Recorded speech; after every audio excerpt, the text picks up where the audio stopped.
हम chapter number 6 के बारे में पढ़ रहे हैं, लीनियर मैपिंग एंड मैट्रिसेस।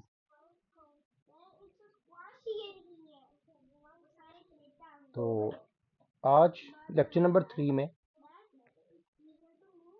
हम टॉपिक पढ़ेंगे चेंज ऑफ बेसिस।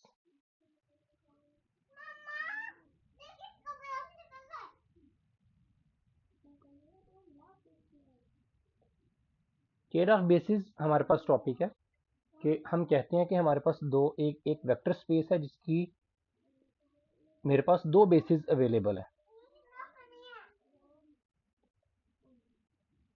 मान लेते हैं कि मेरे पास एक वेक्टर स्पेस V है। Suppose we have a vector space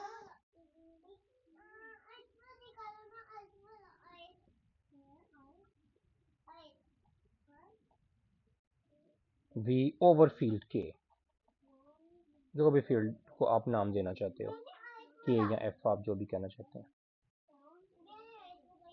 मान लेते हैं कि इसकी दो और इसकी डिमेंशन फाइनाइट है। ये बात भी हम कर देते हैं वेक्टर स्पेस की। मान लेते हैं कि इसकी हमारे पास दो बेसिस अवेलेबल हैं। एक मेरे पास इसकी बेसिस हैं V1, V2, V3 and so on Vn,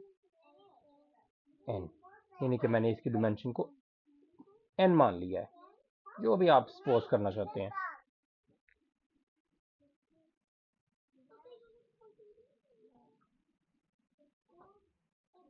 basis of V। Okay, मान लेते हैं कि मेरे पास एक और भी बेसिस अवेलेबल है इसी वेक्टर स्पेस V की।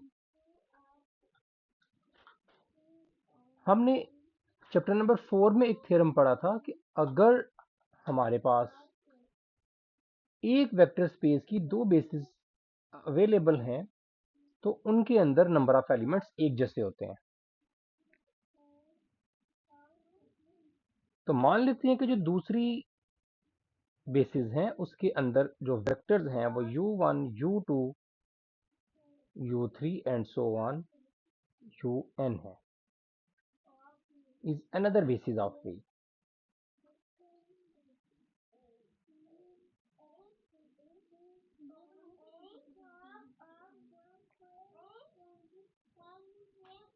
जैसा कि हम बात करते हैं आर क्यूब की। आर क्यूब के अंदर 1 0 0 0 1 0 0 0 1 1, ये आर क्यूब की बेसिस हैं, तीन वेक्टर्स। इससे आर क्यूब का कोई भी वेक्टर बनाया जा सकता है इनके लीनियर कॉम्बिनेशन से, और ये लीनियरली इंडिपेंडेंट भी हैं। लेकिन सेम टाइम में मैं उसी आर क्यूब की एक और बेसिस भी लिख सकता हूं। मान ले 1 2 5 3 1 9 4 1 7। आर क्यूब का कोई भी वेक्टर इनके लीनियर कॉम्बिनेशन से भी बनाया जा सकता है, और ये तीन भी लीनियरली इंडिपेंडेंट है। इसका मतलब है ये भी बेसिस है और ये भी बेसिस है। आर क्यूब के लिए कितने बेसिस सेट्स बनाए जा सकते हैं इस टाइप के? इनफाइनाइट। लेकिन एक बात उन सभी में कॉमन होगी, उन सभी में वेक्टर तीन ही आएंगे, चाहे आप ये वाली बेसिस कंसीडर करो या आप ये वाली बेसिस कंसीडर करो, या आप इसके अलावा कोई और बेसिस भी कंसीडर करें, वेक्टर उसमें तीन ही रहने हैं। अगर आप चार वेक्टर लोगे तो वो लीनियरली इंडिपेंडेंट नहीं होंगे। आप उसको चेक कर सकते हैं बड़ा इजीली। आर क्यूब के अंदर चार वेक्टर कभी भी लीनियरली इंडिपेंडेंट नहीं होते, और अगर आप दो वेक्टर लेते हैं तो वो आर क्यूब को स्पैन नहीं कर सकते। तो दोनों में हमें एक एक प्रॉब्लम है। सो तीन से ज्यादा वेक्टर बेसिस नहीं बना सकते और तीन से कम वेक्टर भी बेसिस नहीं बना सकते। तो इस तरह से मैं एक ही वेक्टर स्पेस की दो डिफरेंट बेसिस की बात कर सकता हूं। जैसे मैंने जिक्र किया है कि V1 से लेके Vn तक भी वेक्टर स्पेस की बेसिस हैं, और U1 से लेके Un तक भी उसी वेक्टर स्पेस की कोई और बेसिस हैं। लिख सकते हैं बस ज़रूरी बात है कि अगर आपने इधर n वेक्टर्स लिखे हैं तो इधर भी आपको उस वेक्टर स्पेस के n वेक्टर ही लिखने पड़ेंगे। अगर आप इधर m लिखोगे तो ये पॉसिबल नहीं होगा। अच्छा, अब चेंज ऑफ बेसिस क्या कहता है? चेंज ऑफ बेसिस जो हमारा टॉपिक है वो ये कहता है कि हम इन बेसिस को लेके ये वाली बेसिस में जा सकते हैं, या इन बेसिस से हम इन बेसिस में जा सकते हैं। इसी को हम चेंज ऑफ बेसिस कहते हैं, और इसमें एक बड़ा इंपॉर्टेंट एक मैट्रिक्स आएगा जिसे हम कहते हैं ट्रांजिशन मैट्रिक्स, जो हमें हेल्प करता है। देखिए, एक मैट्रिक्स हमारे पास हम कहते हैं हमें मिल सकता है कि अगर मैं उस मैट्रिक्स को इन इनके ऊपर लगाऊं, अप्लाई करूं, तो ये बेसिस निकल आती हैं, और अगर मैं उस मैट्रिक्स को इन पे अप्लाई करूं तो ये वाली बेसिस निकल आती हैं। यानी कि दोनों बेसिस एक दूसरे से डिराइव की जा सकती हैं। ये ये जो कॉन्सेप्ट है, इसे हम चेंज ऑफ बेसिस का नाम देते हैं। हम देखते हैं कि वो मैट्रिक्स किस तरह से बनता है। उस मैट्रिक्स की हम इधर बात करेंगे चेंज ऑफ बेसिस के आर्टिकल में। अच्छा, देखिए वो मैट्रिक्स कैसे बनेगा। हम कहते हैं ये भी बेसिस हैं और ये भी बेसिस हैं। मान लेते हैं इनको एक वक्त में कि इनको मैं बेसिस मान लेता हूं, और इनको मैं फिलहाल नॉर्मल वेक्टर कंसीडर करता हूं वेक्टर स्पेस V का। क्योंकि अगर बेसिस हैं तो वेक्टर स्पेस की बेसिस वेक्टर स्पेस के वेक्टर तो होता ही है। तो मैं इस वक्त इन्हें बेसिस से ज़रा हट के मैं नॉर्मल वेक्टर कंसीडर करने जा रहा हूँ, और ऊपर वालों को मैं बेसिस कंसीडर करने जा रहा हूँ। हम ये कहते हैं कि कोई भी वेक्टर वेक्टर स्पेस का बेसिस के लीनियर कॉम्बिनेशन से बनाया जा सकता है, क्योंकि बेसिस हर वेक्टर को स्पैन करती हैं। तो ये v1 से लेकर vn तक जिन्हें हम बेसिस मान रहे हैं, ये u1 को भी स्पैन करेंगी। इसलिए u1 को लिखा जा सकता है a11 v1 plus a12 v2 and so on a1n vn।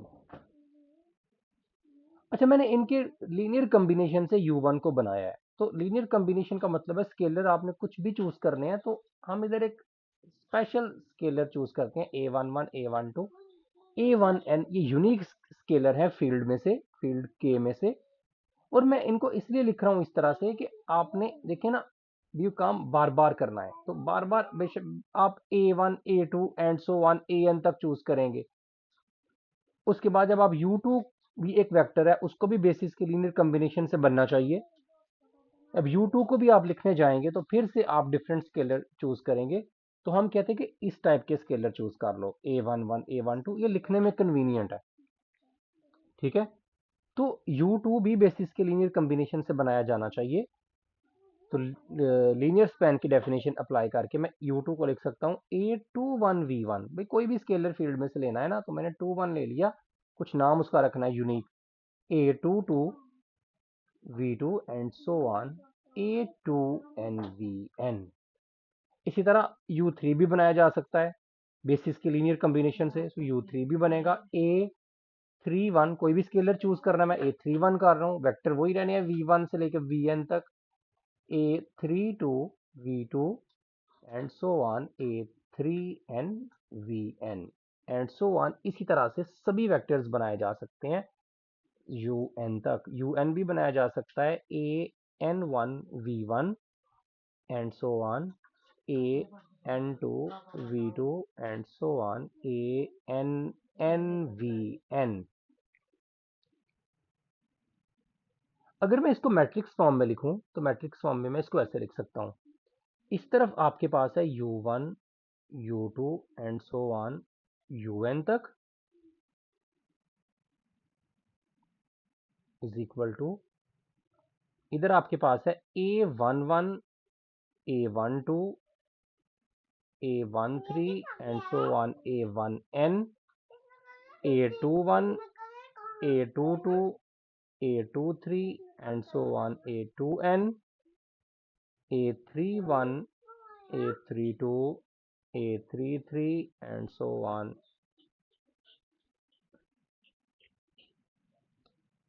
a3n and so on an1 and an2, an3 and so on ann, और इसके साथ आएगा v1 v2 v3 and so on vn। ठीक है, जब आप इनको मल्टीप्लाई करोगे फर्स्ट रो को फर्स्ट कॉलम से a11 v1 a12 v2 a13 v3 and so on a1 equal वो लिखा जाएगा u1 के, तो आपके पास बिल्कुल यही इक्वेशन जो है ये बनेगी। तो आप गॉस एलिमिनेशन या गॉस जॉर्डन या क्रैमर रूल किसी में भी आप जब मैट्रिक्स के बारे में आप लोग पढ़ते हैं छोटी क्लासेस में, तो आप अगमेंटेड मैट्रिक्स बनाते हैं, तो मैंने वही बनाया है। सही है। तो देखिए आप देख सकते हैं कि ये एक बेसिस थी, ये दूसरी बेसिस थी, और ये वाला मैट्रिक्स जो है जो आपने देखे ना, अब मैट्रिक्स लिखा भी ऐसे रहता है ना, first row first column, first row second column first, इसीलिए मैंने इस टाइप के स्केलर ही चूज किए थे। नॉर्मल मैंने a1 a2 an और फिर b1 इस टाइप के मैंने नहीं चूज किए, ताकि बाद में हमें थोड़े कन्वीनियंट भी लगे देखने में। सही है। तो ये हमें ये मैट्रिक्स जो है, जो स्केलर्स जो कोफिशिएंट्स का मैट्रिक्स होता है, सभी कोफिशिएंट्स का, वो मैट्रिक्स हमें एक बेसिस के साथ मल्टीप्लाई करवा के दूसरी बेसिस में u1 से लेके un तक वाली बेसिस में ले जाता है। हम इसमें एक मैट्रिक्स बनाते हैं p मैट्रिक्स। हम p मैट्रिक्स कहते हैं इस मैट्रिक्स के ट्रांसपोज को। ये जो मैट्रिक्स आपने बनाया है ना, मैं अब इसको दोबारा नहीं लिखना चाह रहा, काफी लंबा चौड़ा मैट्रिक्स है, तो इसका जो ट्रांसपोज मैं डायरेक्ट इधर लिख रहा हूँ। ठीक है, इस तो ट्रांसपोज में क्या होता है, रो को कॉलम में चेंज कर देते हैं, तो इधर आ जाएगा a11 a12 and so on a1n a21 a22 and so on a2n and so on an1 an2 and so on ann। So basically अगर मैं इस मैट्रिक्स को ए का नाम दे दूं, तो ए का जो ट्रांसपोज होता है उसको हम पी का नाम देते हैं, और इसे हम कहते हैं ट्रांजिशन मैट्रिक्स। ये अक्सर बहुत सारी जगहों पे हम इसे, इसकी बड़ी इंपॉर्टेंस होगी, हम इसे फाइंड आउट किया करेंगे या क्वेश्चंस में भी, और बाद में आने वाले कुछ थ्योरम्स में भी हम ट्रांजिशन मैट्रिक्स की बात करेंगे, बल्कि हम अगले थ्योरम में ही बात करेंगे इस।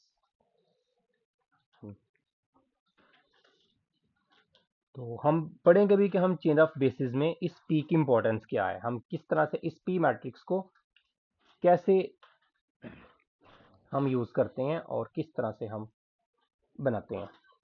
अच्छा, इधर वो एक और बात भी करता है, कहता है कि अगर आप ये सारा काम कुछ इस तरह से मान लो कि आप u1 u2 and so on un को बेसिस अगर मान लो, और v1 से लेके vn तक जो वो आपकी जो ये वेक्टर हैं वेक्टर स्पेस के, आप अगर इनको नॉर्मल वेक्टर कंसीडर करो, तो उस केस में आप v1 को लिख सकते हो u1 से लेके un के लीनियर कॉम्बिनेशन में।